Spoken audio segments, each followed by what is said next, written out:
Mariana n'aurait jamais imaginé qu'un simple héritage puisse bouleverser sa vie. La nouvelle tomba un mardi pluvieux.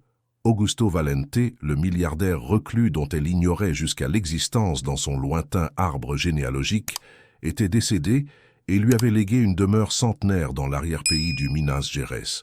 Cette professeure d'histoire de l'art de 32 ans, qui partageait un petit appartement à São Paulo, se retrouvait soudainement propriétaire d'un bien immobilier d'une valeur de plusieurs millions. L'avocat qui la contacta parut surpris lorsqu'elle répondit « Êtes-vous Mariana Costa Valente ?» demanda-t-il d'un ton formel.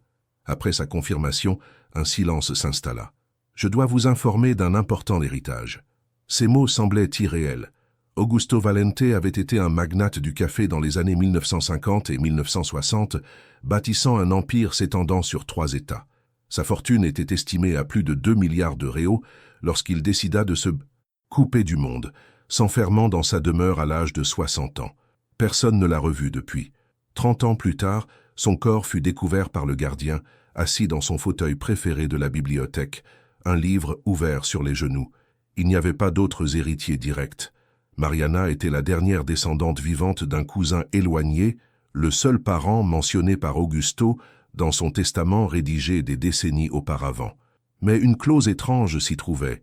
Elle devait vivre dans le manoir pendant au moins 6 mois, avant de pouvoir le vendre, ou y apporter des modifications importantes.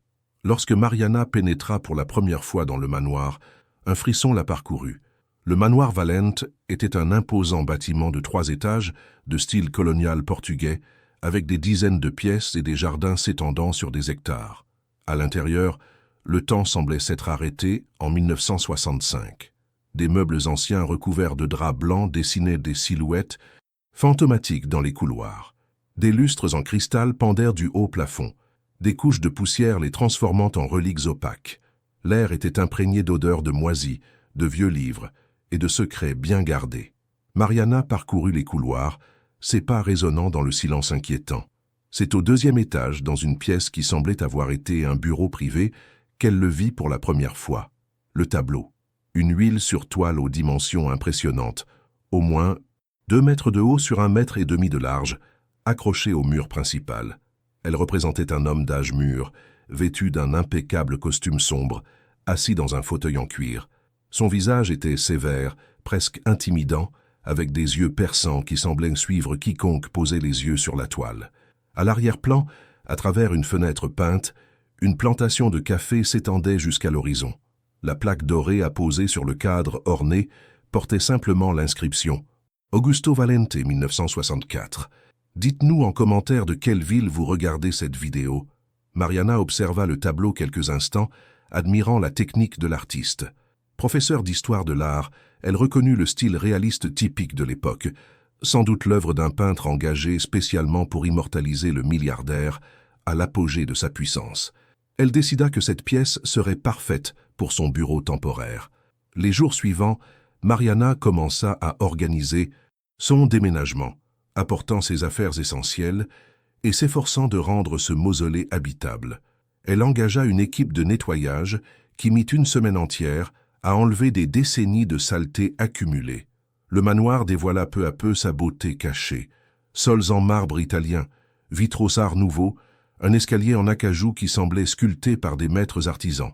Mais chaque fois qu'elle passait devant le bureau, Mariana avait l'impression que le regard peint d'Augusto Valente la fixait. C'était une sensation désagréable, presque intrusive. Elle essaya de l'ignorer, attribuant cette impression à la solitude et au stress de ce changement radical dans sa vie. Après tout, elle était seule dans un immense manoir. La ville la plus proche était à 15 kilomètres, et les nuits étaient d'un silence inquiétant. La première semaine se déroula sans incident. Mariana prit ses marques. Elle se levait tôt, explorait les différentes pièces de la maison, inventoriait les objets de valeur qu'elle y trouvait, et le soir travaillait sur son ordinateur portable dans le bureau, sous le regard fixe du tableau. C'était un jeudi, 10 jours jour pour jour après son arrivée, que quelque chose a changé. Mariana entra dans le bureau le matin, sa tasse de café à la main, et s'immobilisa sur le seuil. Quelque chose avait changé. Elle ne parvenait pas à identifier quoi immédiatement, mais elle avait l'intime conviction que l'atmosphère n'était plus la même qu'elle l'avait laissée la veille. Son regard parcourut méthodiquement la pièce. Le bureau en palissandre toujours à sa place, sa pile de livres intacte, la chaise positionnée exactement comme dans son souvenir. Puis son regard se posa sur le tableau et un frisson la parcourut. Augusto Valente n'était plus assis. Sur le tableau, il se tenait debout près du fauteuil, une main posée sur le dossier en cuir, l'autre tenant ce qui semblait être une lettre ou un document. Son expression restait sévère, mais il y avait quelque chose de différent dans ses yeux, une intensité qu'elle ne se souvenait pas avoir vue auparavant. La fenêtre, à l'arrière-plan, donnait toujours sur la plantation de café, mais la lumière qui y pénétrait semblait venir d'un autre angle, comme si c'était la fin d'après-midi plutôt que midi. Mariana laissa tomber sa tasse de café sur la table, les mains tremblantes. C'était impossible. Les tableaux ne changeaient pas. Les personnages peints ne bougeaient pas. Elle cligna des yeux plusieurs fois, se frotta les yeux et se pinça même le bras pour s'assurer qu'elle était bien réveillée. La douleur était bien réelle, et l'homme du tableau était toujours debout. Elle s'approcha de la toile, le cœur battant la chamade. Elle examina chaque centimètre carré du tableau, cherchant des signes indiquant que quelqu'un avait remplacé l'original par une copie. Mais le cadre était le même, avec les mêmes détails ornementaux qu'elle avait mémorisés jusqu'à la petite fissure dans le coin inférieur gauche qu'elle avait remarquée quelques jours auparavant. La signature de l'artiste était restée inchangée, R. Santoro 1964. Les coups de pinceau, la texture de la peinture, tout semblait authentique, patiné par des décennies. Impossible que quelqu'un ait pu peindre une réplique parfaite en quelques heures, et encore moins intervertir les tableaux sans qu'elle s'en aperçoive. Mariana recula, sa raison luttant contre ce que ses yeux voyaient. Il devait y avoir une explication logique. Sa mémoire la trahissait-elle? N'avait-elle jamais prêté suffisamment attention au tableau pour savoir si l'homme était assis ou debout? Mais elle savait que c'était faux. Professeur d'histoire de l'art, l'observation des détails était sa spécialité. Elle avait étudié ce tableau, remarqué la position des mains d'Augusto sur les accoudoirs du fauteuil, la façon dont les plis de son costume tombaient sur ses genoux. Elle sortit son téléphone portable et photographia le tableau sous différents angles. Puis, elle fouilla dans ses vieilles photos à la recherche d'une image prise du bureau à ses débuts. Elle en trouva une datée de 5 jours auparavant où le tableau apparaissait partiellement en arrière-plan. Elle agrandit l'image en plissant les yeux. La résolution ne permettait pas d'en être certaine, mais il semblait bien qu'Augusto était assis sur la photo. Elle eut un haut-le-cœur. Elle quitta le bureau en claquant la porte et passa le reste de la journée à éviter cet étage. Cette nuit-là, Mariana ferma à peine le sommeil.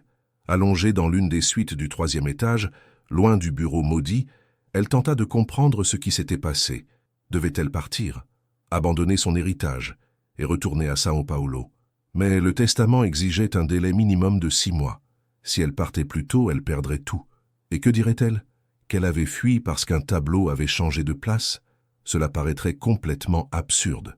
Au lever du soleil, Mariana prit une décision. Elle mènerait l'enquête. Historienne de formation, elle savait comment s'y prendre. Le manoir abritait une immense bibliothèque, regorgeant de documents, de journaux intimes et d'archives de la famille Valente. Peut-être une explication rationnelle se cachait-elle dans le passé. Elle rassembla son courage et retourna au bureau. Le tableau était resté inchangé depuis la veille. Augusto debout, tenant le document, cette expression intense figée sur la toile. Elle prit une profonde inspiration, s'assit à son bureau, dos au tableau, et essaya de se concentrer sur son travail. Elle refusait de le regarder. Elle refusait de céder à la peur irrationnelle qui la consumait.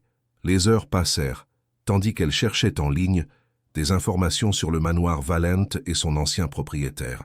Elle trouva de vieux articles de journaux numérisés mentionnant Augusto comme un homme d'affaires brillant mais excentrique, devenu de plus en plus reclus après la mort mystérieuse de sa femme, Elena, en 1965.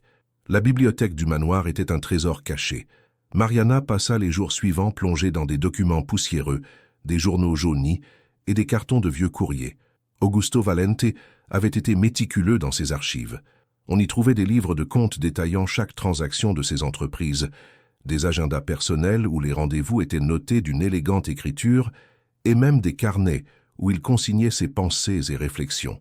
C'est dans l'un de ces carnets, daté de 1964, que Mariana découvrit la première mention du tableau. Aujourd'hui, Santoro a terminé mon portrait. Il a exigé que je pose assise pendant des heures. Il disait vouloir saisir l'essence de mon pouvoir, quoi que cela signifie. Elena trouvait le résultat magnifique, mais il y a quelque chose dans le regard qu'il a peint qui me perturbe. C'est comme si l'homme du tableau était quelqu'un que je ne reconnais pas, une version sombre de moi-même. Mariana nota la date, 15 mars 1964. Elle continua de feuilleter les pages, à la recherche d'autres mentions du tableau. Il a retrouvé une entrée datant de juin de la même année. Le tableau me regarde.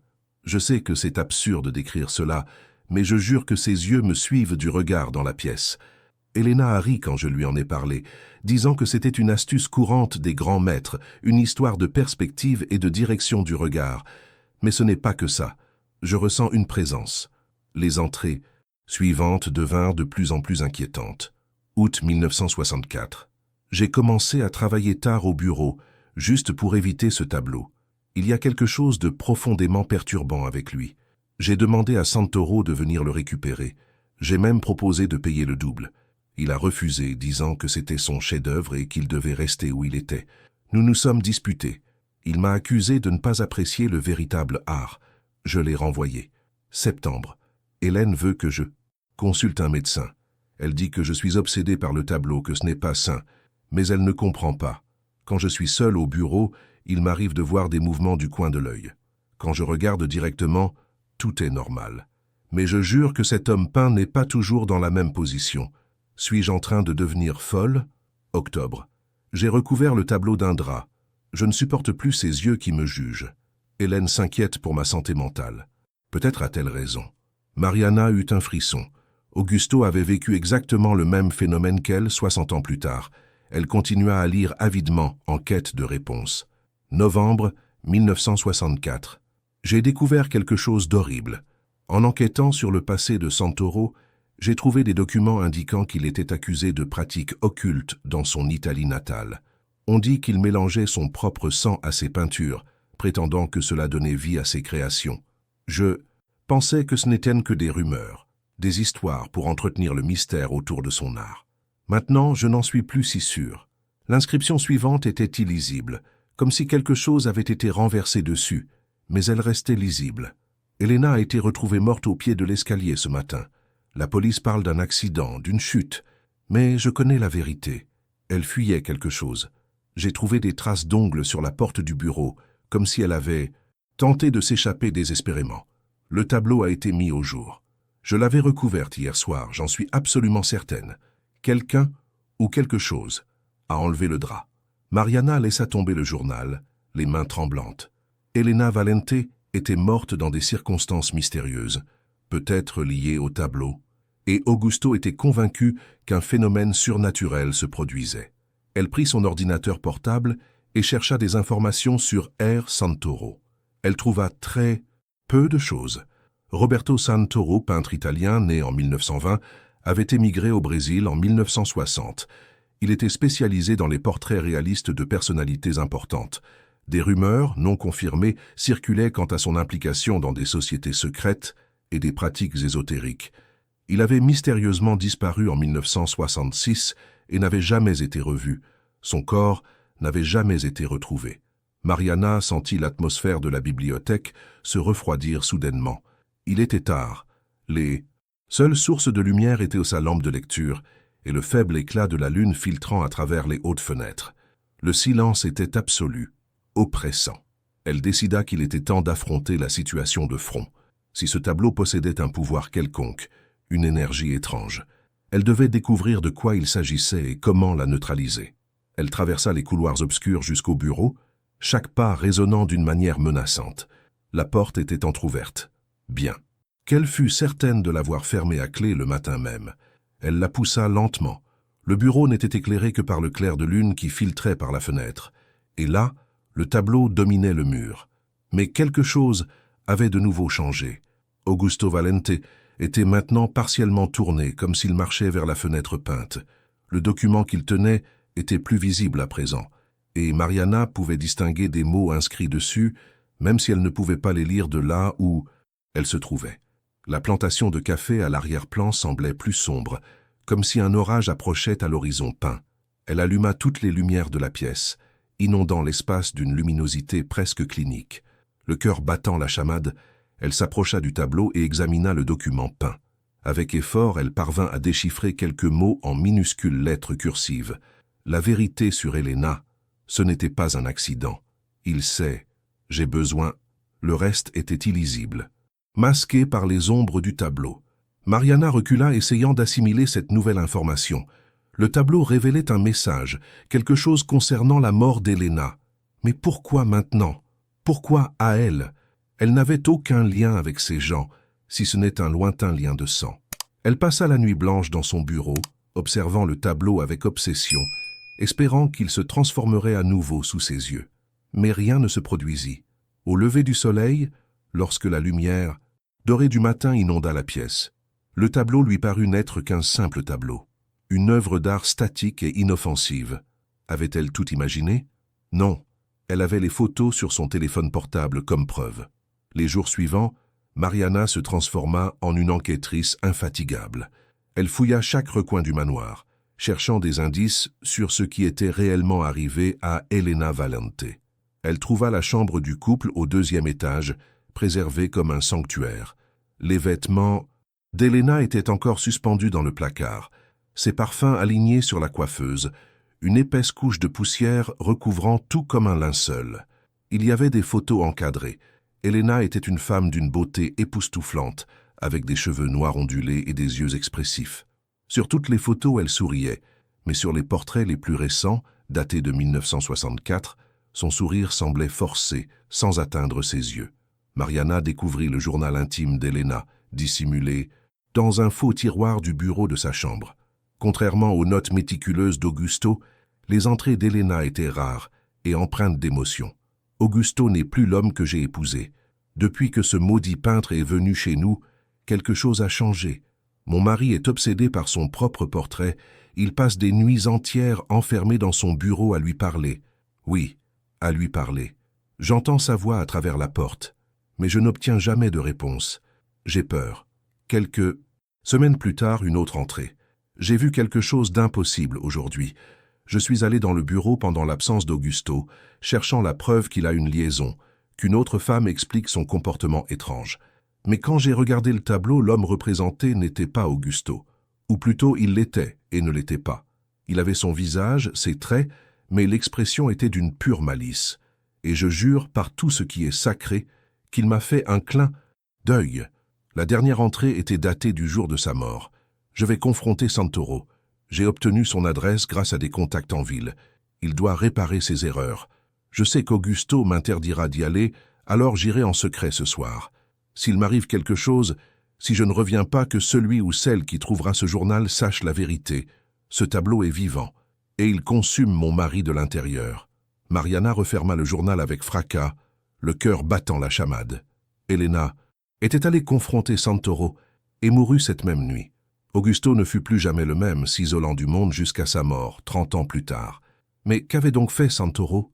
Comment un tableau pouvait-il être vivant? Il lui fallait davantage d'informations sur le peintre. Elle passa les jours suivants à consulter des archives en ligne, des bibliothèques numériques, et même à contacter des historiens de l'art spécialistes des peintres européens du XXe siècle. Les informations étaient fragmentaires, mais elle parvint à reconstituer un tableau troublant. Roberto Santoro n'était pas seulement un peintre talentueux, il avait été membre d'une société secrète italienne appelée l'Ordre du Miroir, connue pour croire que l'art pouvait être un portail entre les mondes, que les œuvres créées avec des intentions et des rituels spécifiques pouvaient saisir plus que l'apparence physique d'une personne. Elles pouvaient saisir son essence, son âme. D'autres portraits peints par Santoro présentaient des phénomènes étranges. Un homme d'affaires romain affirma que son portrait le fixait avec une haine grandissante jusqu'à ce qu'il fasse une dépression nerveuse. Une mondaine milanaise jurait que son portrait avait vieilli avec elle, rides et taches de vieillesse apparaissant sur la toile comme s'il s'agissait de peau vivante. Mais ces témoignages furent considérés comme des légendes, des histoires fantaisistes destinées à divertir, jusqu'à la disparition de Santoro après la création de ce qui allait devenir son chef-d'œuvre, un autoportrait qui, selon des témoins, montrait le peintre dans des poses différentes à chaque regard. Ce soir-là, Mariana retourna au bureau avec une perspective nouvelle. Elle n'était pas confrontée à un simple phénomène paranormal. Elle avait affaire à quelque chose d'intentionnel, de délibérément créé par un homme qui croyait pouvoir manipuler la réalité par l'art. Le tableau d'Augusto avait encore changé. À présent, il lui tournait le dos, comme s'il s'apprêtait à traverser la fenêtre peinte pour rejoindre la plantation de café. Mais un autre changement glaça le sang de Mariana. Une seconde silhouette était apparue. Une femme en robe sombre, debout dans l'embrasure de la porte, au fond du bureau, le visage dissimulé par les ombres. Elena. C'était forcément Elena. Le souffle court, Mariana s'approcha et observa chaque détail de cette nouvelle figure. Oui, la silhouette, la posture, même le style de la robe, correspondaient aux photos d'Elena qu'elle avait vues. Mais pourquoi apparaissait-elle maintenant? Que cherchait à communiquer ce tableau? Elle se souvint des mots inscrits sur le document peint. La vérité sur Elena, ce n'était pas un accident. Une idée terrible commença à germer dans son esprit. Et si le tableau n'était pas une malédiction pour Augusto, mais une prison? Et si Santoro avait capturé une part de lui-même sur la toile, et que cette part tentait de révéler la vérité sur ce qui s'est réellement passé cette nuit de 1965? Mariana décida d'agir radicalement. Si le tableau voulait communiquer, elle lui en donnerait l'occasion. Elle passa la nuit dans son bureau, assise devant la toile, à l'observer. Elle parlait à voix haute, se sentant ridicule mais déterminée. « Si tu as quelque chose à me dire, montre-le-moi. Je suis là, je t'écoute. » Les heures s'écoulèrent lentement. Minuit arriva, puis 1 heure du matin. Mariana lutta contre le sommeil, les yeux brûlants, à force de fixer la toile. C'est à 2h37 que cela se produisit. Le changement fut d'abord subtil. La figure d'Augusto, qui lui tournait le dos, commença à pivoter lentement, comme une personne réelle se déplaçant au ralenti. Mariana serra si fort la coudoir de sa chaise que ses ongles craquèrent le vieux vernis. Elle ne rêvait pas. Le tableau bougeait là, sous ses yeux. Augusto acheva sa rotation et se retrouva face à elle, mais son expression avait complètement changé. Elle n'était plus sévère, ni intimidante. Elle était terrifiée. Ses yeux peints brillaient de larmes d'un réalisme saisissant. Sa bouche était ouverte comme s'il hurlait, mais aucun son ne résonna dans le bureau silencieux. Puis, il leva sa main vernie et la pointa droit sur Mariana. Non, pas elle, réalisa-t-elle soudain, mais quelque chose derrière elle. Mariana pivota sur sa chaise, le cœur battant la chamade. Le bureau était vide. Il n'y avait rien, personne. Mais lorsqu'elle se retourna, Augusto, sur le tableau, avait encore changé de position.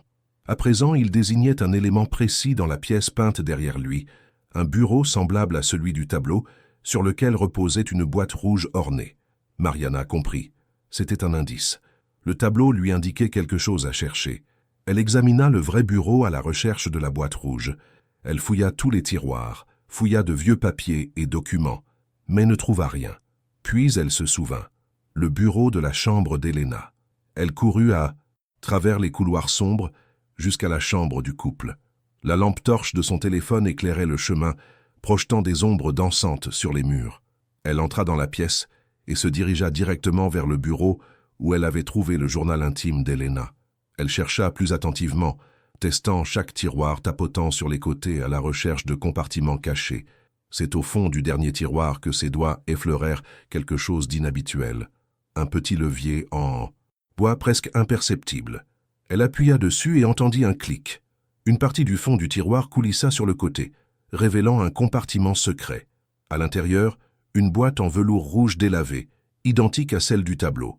Les mains tremblantes, Mariana ouvrit la boîte. À l'intérieur se trouvait une lettre pliée, le papier jauni par le temps et une vieille cassette audio. Elle prit d'abord la lettre et la déplia avec précaution. C'était l'écriture d'Elena, datée du jour de sa mort. À quiconque trouvera ceci, je m'appelle Elena Valente, et si vous lisez ceci, c'est que je n'ai pas survécu pour dire la vérité. Ce que je vais révéler semblera insensé, mais je jure sur la mémoire de ma mère que chaque mot est vrai. Mon mari, Augusto Valente, n'est plus mon mari. Il a été remplacé.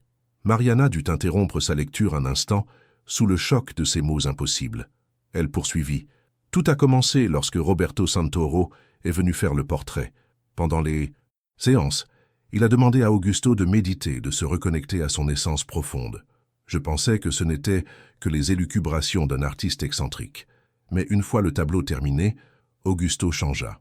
D'abord, par petites touches, il n'aimait plus le café noir, le préférant sucré, alors qu'il avait toujours été un puriste.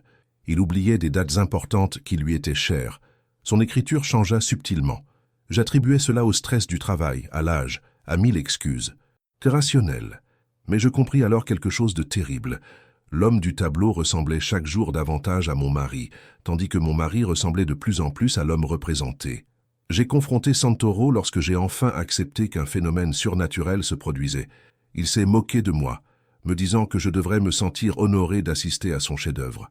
Il avait mis au point une technique, un mélange de peinture spéciale infusée de son propre sang et de certaines herbes rares, combinées à des rituels pendant la réalisation de la toile.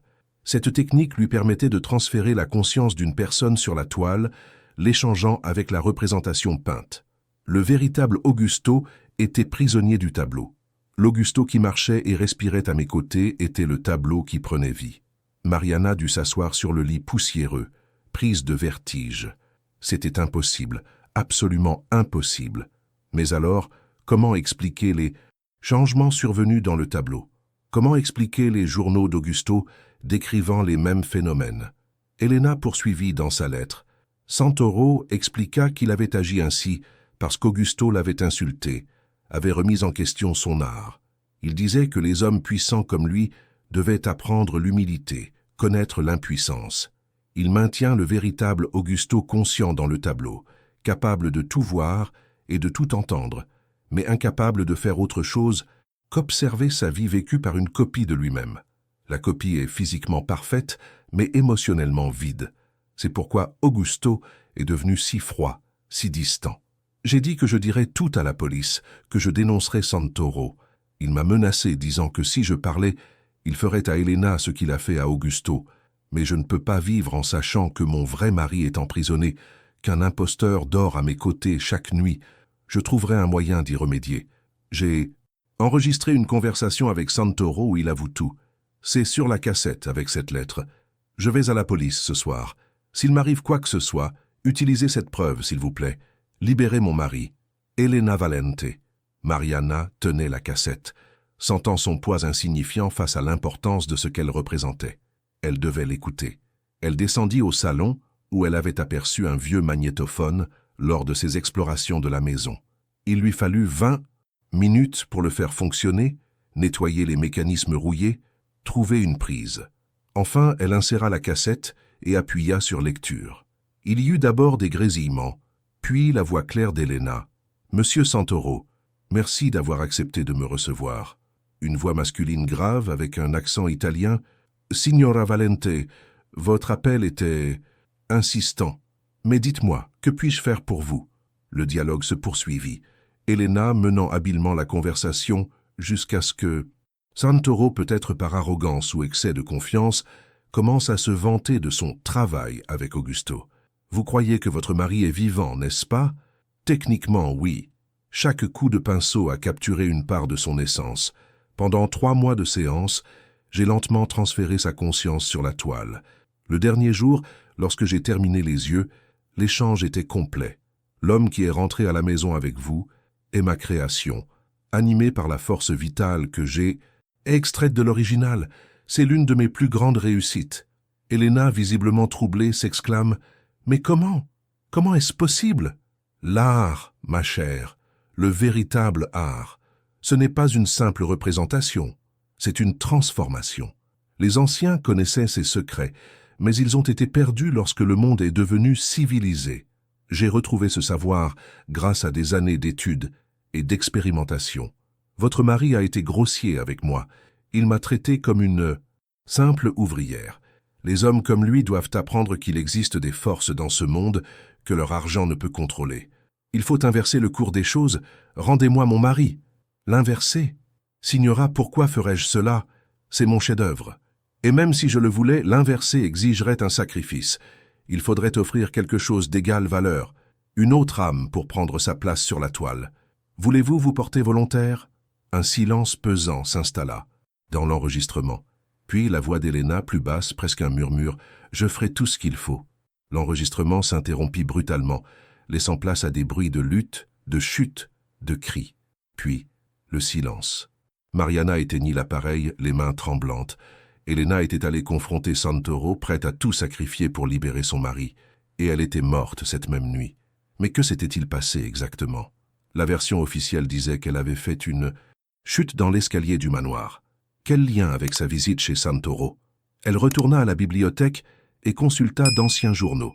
Elle trouva les articles relatant la mort d'Elena. « Tragique accident au manoir Valente », titrait-on.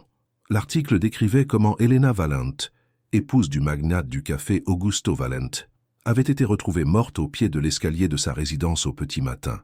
La police avait conclu à un accident, probablement dû à un vertige ou à un déséquilibre.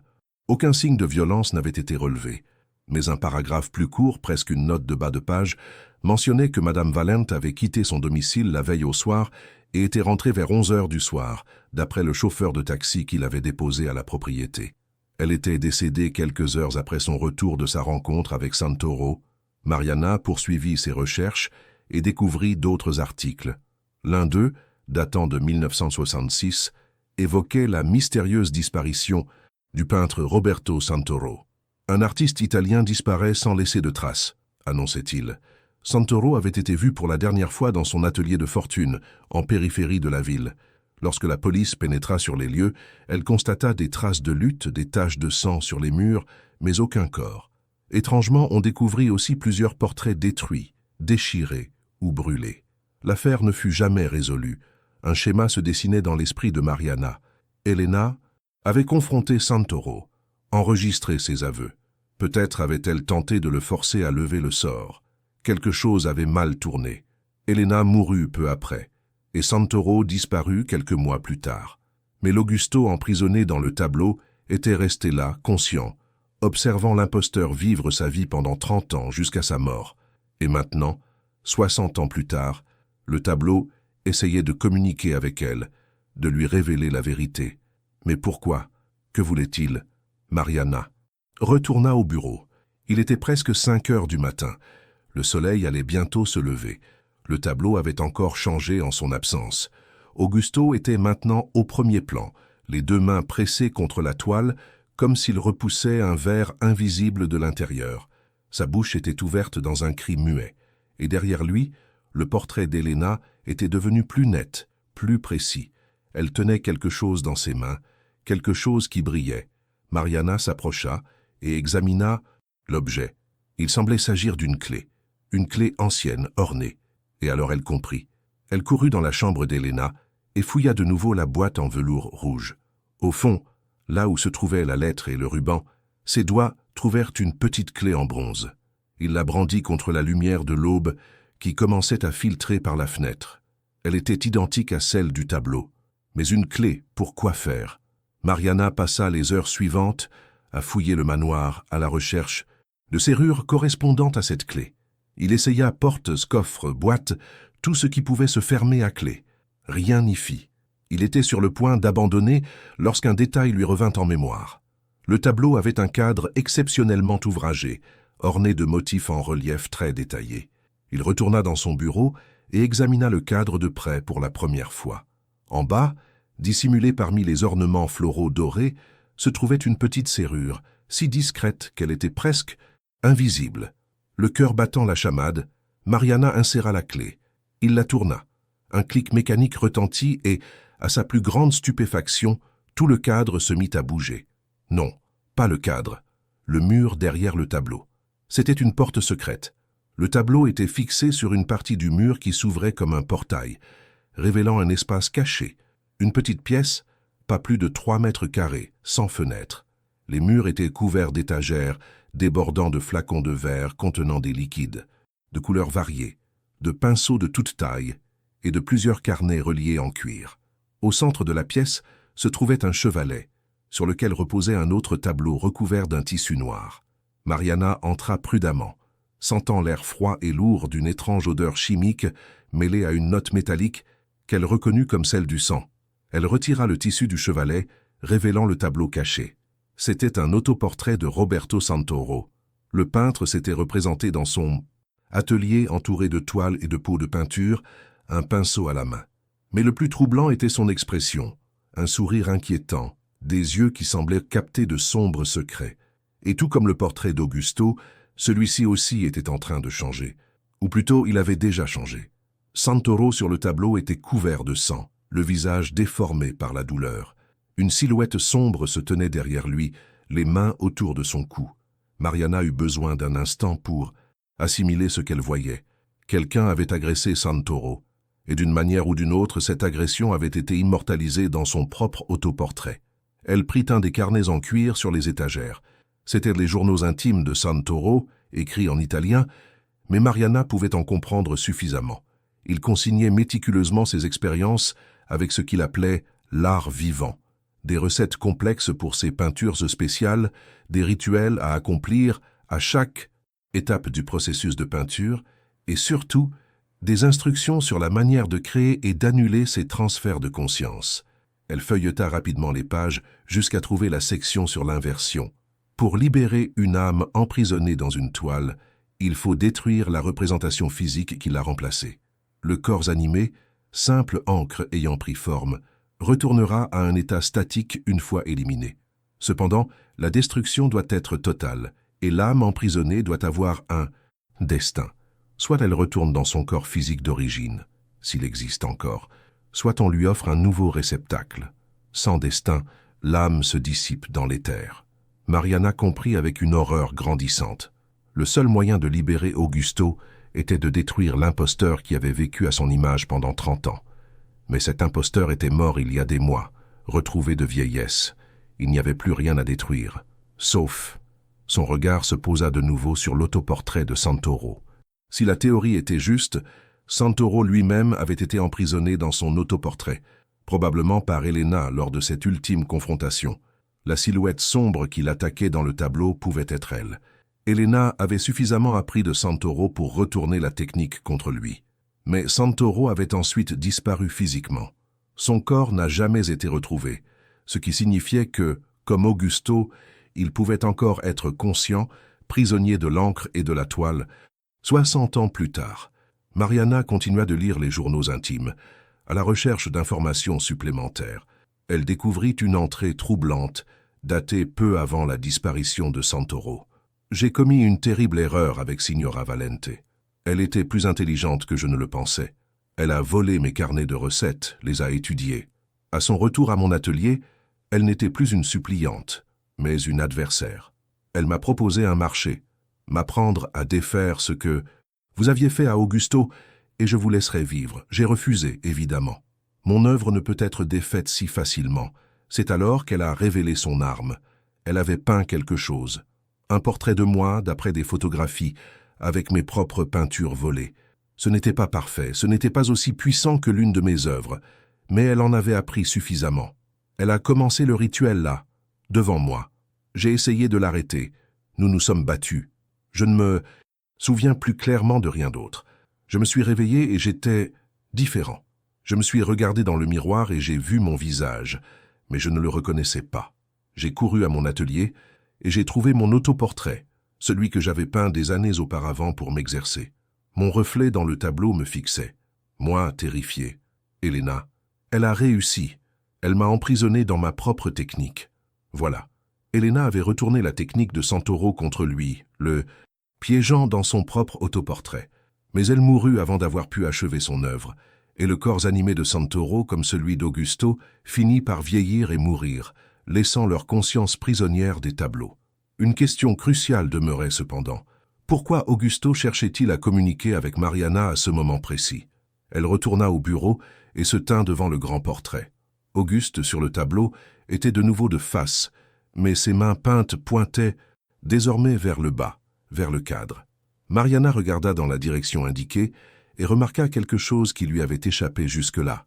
Au bas du cadre orné, presque invisible parmi les reliefs dorés, était gravé en minuscules lettres « La vérité libère », « La flamme purifie », « Le sacrifice rachète », « La flamme purifie », « Le feu ». Fallait-il détruire les tableaux? Or, Santoro avait écrit que la destruction de la représentation physique libérait l'âme. L'imposteur d'Auguste était déjà mort. Donc techniquement, la représentation physique n'existait plus, à moins que le tableau lui-même ne soit désormais la représentation physique qu'il fallait détruire. Mariana reprit l'un des carnets de Santoro, en quête d'une confirmation de sa théorie. Il découvrit dans une note marginale « Observation importante. Une fois que le corps animé périt naturellement, la prison s'inverse. La toile qui emprisonnait auparavant l'âme devient le seul ancrage la maintenant sur ce plan. Détruire la toile libérerait alors complètement l'âme, lui permettant de passer dans l'au-delà. C'est en substance lui accorder la véritable mort qui lui avait été refusée. La véritable mort. 60 ans emprisonné dans un tableau, conscient mais impuissant, à regarder le monde défiler. Augusto ne voulait plus exister ainsi. Il voulait être libre. Il voulait enfin reposer en paix. Mais Mariana se souvint alors des mots inscrits sur le cadre. Le sacrifice rachète. Le sacrifice de qui? Elle retourna dans la pièce secrète et examina plus attentivement l'autoportrait de Santoro. Le peintre sur la toile souffrait visiblement, la silhouette d'Elena derrière lui figée dans l'acte d'attaquer. Si elle ne détruisait que le tableau d'Augusto, elle ne libérerait que lui. Mais Santoro resterait prisonnier. Elle parcourut la pièce du regard. Il y avait au moins 15 autres portraits appuyés contre les murs, tous recouverts de tissu. Les mains tremblantes, elle commença à les découvrir, un à un. Chacun représentait une personne différente. Des hommes et des femmes d'âge variés, tous arborant une expression de terreur ou de confusion. Tous, réalisa-t-elle avec horreur, étaient des victimes de Santoro. Il n'avait pas seulement appliqué sa technique sur Augusto. D'autres personnes étaient prisonnières de ses toiles. Mariana eut la nausée. Combien de vies Santoro avait-il détruites avec son art? Combien d'âmes étaient encore conscientes, emprisonnées dans ces fragments de toile, incapables même de crier? Il fallait les libérer tous. Mais un problème se posait. En examinant les portraits, il remarqua quelque chose. Ils étaient tous reliés par de fins filaments de peinture, visibles uniquement sous certains angles de lumière. Ces filaments partaient de chaque tableau et convergeaient vers l'autoportrait de Santoro, au centre. C'était une toile, comprit Mariana. Santoro avait relié toutes ses œuvres à lui-même, créant une sorte de réseau, peut-être pour garder le contrôle, ou peut-être parce que maintenir tant d'âmes prisonnières exigeait un point d'ancrage central. Cela signifiait que détruire un seul portrait ne suffirait peut-être pas. Il lui fallait briser la toile entière. Mariana passa les heures suivantes à étudier les journaux de Santoro, cherchant comment défaire cette toile. Finalement, elle la trouva. La toile des âmes partage une source unique, mon propre sang, mêlé à chaque encre utilisée. Pour tout démanteler d'un coup, il faut accomplir le rituel inverse. Mais il requiert des éléments spécifiques, et plus important encore, une intention. La personne qui accomplit le rituel doit être prête à accepter le poids de toutes les âmes libérées, servant de conduit temporaire lors de leur passage de cette existence à l'autre. C'est un fardeau immense, potentiellement dangereux pour la santé mentale de celui qui l'accomplit. Mariana referma le carnet et prit une profonde inspiration. C'était donc ça. Elle devait accomplir le rituel inverse, servir d'intermédiaire pour toutes ces âmes emprisonnées au moment de leur libération. C'était risqué. Cela pouvait la traumatiser, mais c'était la chose à faire. Ces gens avaient souffert pendant des décennies à cause de la vanité et de la cruauté de Santoro. Elle ne pouvait pas simplement les abandonner. Elle passa la journée suivante à se préparer. Elle suivit scrupuleusement les instructions de Santoro, rassemblant les éléments nécessaires, des bougies de cire d'abeille, du sel marin, certaines herbes qu'elle dut commander en ligne avec livraison express, et du sang. Le rituel exigeait le sang de la personne qui l'accomplissait. À la tombée de la nuit, Mariana était prête. Elle disposa tous les tableaux en cercle dans la pièce principale du manoir, avec l'autoportrait de Santoro au centre. Le portrait d'Augusto se trouvait juste devant elle. Elle alluma les bougies autour du cercle, répandit le sel et plaça les herbes selon les instructions. Puis, avec un couteau stérilisé, elle se fit une petite incision dans la paume, laissant tomber quelques gouttes de son sang dans un bol en céramique. Elle mélangea le sang avec de l'eau et une poudre préparée selon la recette de Santoro, créant ainsi une peinture rudimentaire. À l'aide d'un pinceau, elle commença à tracer des symboles spécifiques sur le sol autour du cercle de tableau, des symboles que Santoro décrivait comme des « sceaux de libération ». Tandis qu'elle travaillait, elle sentit la température de la pièce chuter brutalement. Les bougies vacillaient malgré l'absence de vent. Puis les tableaux se mirent à changer simultanément. Tous les visages des prisonniers se tournèrent vers elle, leurs yeux peints fixés sur sa silhouette. C'était à la fois terrifiant et bouleversant. Mariana commença à réciter les paroles du rituel, un mélange de latin et de vieil italien qu'elle avait répété des heures durant. Sa voix résonna dans la salle vide, prenant une étrange intensité, comme si plusieurs voix s'exprimaient à travers elle. Les symboles qu'elle avait peints sur le sol se mirent à luire d'une douce lumière bleutée. Le réseau de connexion entre les peintures, auparavant invisibles, devint luminescent, vibrant d'énergie. Et alors, Mariana le sentit. C'était comme si 16 présences avaient envahi son esprit simultanément. Ce n'étaient ni des pensées claires, ni des voix distinctes, mais des émotions submergentes, soulagement, gratitude, des décennies de désespoir, colère contenue, amour, perdu, souvenirs de vies interrompues. C'était presque insupportable. Elle chancela, s'appuyant au sol pour ne pas tomber. Des larmes coulaient sur son visage sans qu'elle s'en rende compte. Elle continua de réciter les paroles du rituel, sa voix tremblante, mais persistante. La lumière des symboles s'intensifia. Le réseau de connexion commença à se défaire, des filaments de peinture luminescente se dissolvant dans l'air comme de la fumée. Un à un, les visages des tableaux se transformèrent. La tension, la terreur, l'agonie, tout disparut. La paix fit place à la sérénité. Les yeux empreints de désespoir depuis des décennies se fermèrent enfin, leurs expressions se détendant dans une sorte de sommeil paisible. Augusto fut le dernier. Ses yeux peints croisèrent ceux de Mariana, et pendant un instant impossible, elle ressentit une connexion. Non pas des mots, mais un profond sentiment de gratitude. Il était enfin libre. Enfin, il pouvait se reposer. Enfin, il pouvait retrouver Elena, où que les âmes aillent après la mort. Les tableaux redevinrent de simples tableaux, des images figées, sans vie, sans conscience. Les présences dans l'esprit de Mariana se dissipèrent, comme la brume au soleil, ne laissant qu'un écho d'émotions qui s'estompèrent rapidement. Elle s'effondra sur le sol, épuisée au-delà de toute compréhension, mais avec une profonde satisfaction. Elle avait libéré 16 âmes d'une prison pire que la mort. Quand Mariana se réveilla, le soleil était déjà haut. Elle était allongée sur le sol froid de la pièce, entourée des bougies éteintes et des portraits désormais inertes. Son corps la faisait souffrir comme si elle avait couru un marathon, mais son esprit était clair, plus clair qu'il ne l'avait été depuis des semaines. Elle se leva lentement et examina les tableaux. Elle conservait une valeur artistique indéniable, mais l'étrange énergie, la présence troublante, avait complètement disparu. Ce n'était plus que de la peinture sur toile. Mariana prit une décision.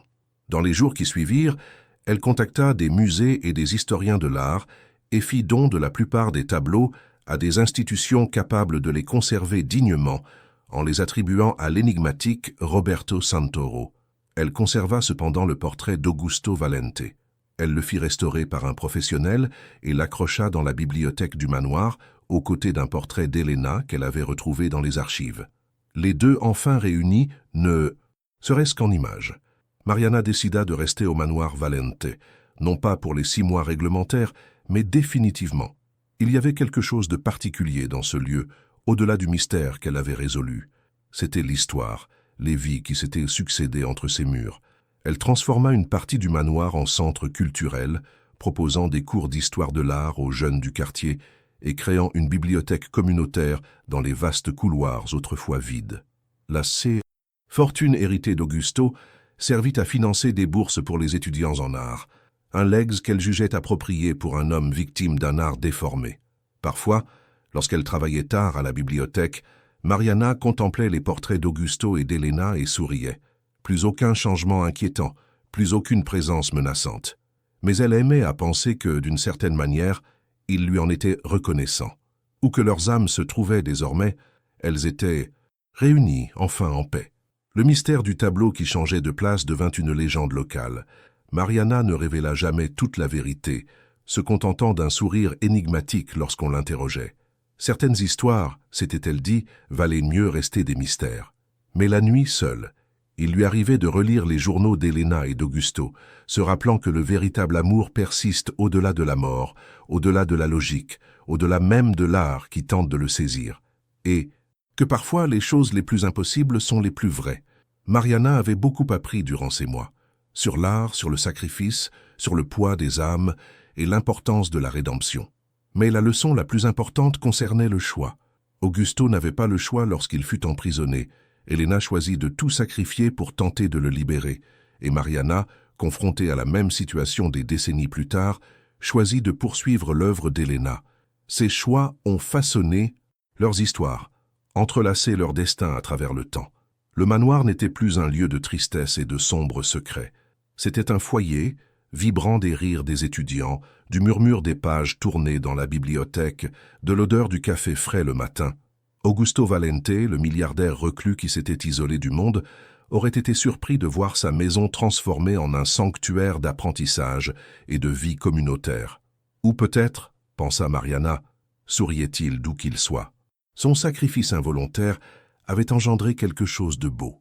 Son emprisonnement l'avait indirectement libéré lui-même et avait légué aux générations futures un héritage d'éducation et d'art. 1 an après les événements, Mariana donnait une conférence à ses élèves sur le pouvoir de l'art, sa capacité à saisir des vérités profondes, à émouvoir, à relier les êtres par-delà le temps et l'espace.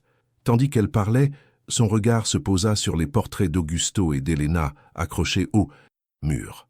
Et pendant un bref instant, elle aurait juré avoir aperçu quelque chose. Non pas un changement dans la peinture, mais une lueur différente sur la toile, comme si la lumière l'éclairait sous un angle particulier. Ou peut-être était-ce simplement son imagination, son esprit créant du sens là où il n'y avait que de la peinture et une toile. Elle sourit intérieurement et reprit sa conférence. Certaines choses, s'était-elle dit, n'avaient pas besoin d'explication. Parfois, la magie résidait dans la croyance, non dans la compréhension. Et tandis qu'elle enseignait à ses jeunes les techniques picturales, la perspective et la composition, comment les grands maîtres avaient capturé l'essence de l'humanité dans leurs œuvres, Mariana pressentait une vérité qu'elle ne partagerait jamais pleinement, que le véritable art ne consiste pas seulement à représenter la réalité, mais à toucher à quelque chose de plus profond, d'éternel. Augusto et Elena, Roberto Santoro et toutes ses victimes, tous l'avaient découvert de la manière la plus extrême qui soit. L'art pouvait emprisonner, mais il pouvait aussi libérer. Il pouvait détruire, mais il pouvait aussi racheter. Tout dépendait de l'intention, du cœur du créateur et du spectateur. Le manoir Valente était désormais en paix. Plus aucun tableau ne bougeait, plus aucune âme emprisonnée ne criait sa libération. Il ne restait que des souvenirs, des leçons apprises, et la promesse que même les histoires les plus sombres pouvaient connaître, une fin rédemptrice. Mariana ne regretta jamais sa décision d'accomplir le rituel, de servir d'intermédiaire pour ces âmes tourmentées. Cette expérience l'avait profondément transformée, lui offrant une perspective sur la vie et la mort, sur le sacrifice et le sens de la vie qu'elle n'aurait jamais pu acquérir autrement. Elle vécut le reste de ses jours dans ce manoir, enseignant, préservant l'histoire, honorant la mémoire de ceux qui avaient souffert entre ses murs.